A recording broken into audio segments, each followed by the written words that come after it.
Good morning, guys, and welcome to our channel. So, before we start our day of the word of the day, we have a motivational quote for the day. नज़रों को बदलो तो नज़ारे बदल जाते हैं. नज़रों को बदलो तो नज़ारे बदल जाते हैं. सोच को बदलो तो सितारे बदल जाते हैं. कश्तियाँ बदलने की ज़रूरत नहीं. कश्तियाँ बदलने की ज़रूरत नहीं. दिशाओं को बदलो तो किनारे खुद ब खुद बदल जाते हैं. गाइस, इसी मोटिवेशनल स्पीच के साथ हमारा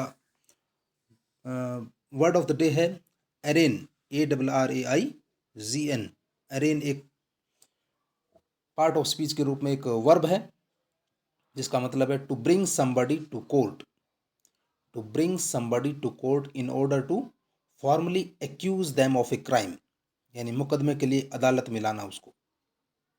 इसके ऊपर कोई क्राइम लग रहा हो या क्राइम हमने उसके ऊपर चार्ज किया हो. जैसे इसका सिनोनिम है charged, accused, taxed and incremented.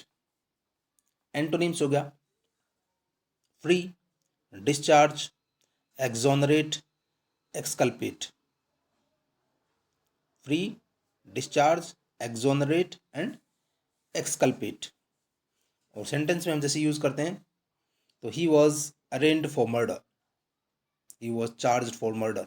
ऐसे हम कह सकते हैं he was accused for murder, he was taxed for murder, he was incremented for murder. ठीक है guys, तो please share and subscribe our channel so that you get the notification at the right time. Thank you. जय हिंद, जय भारत.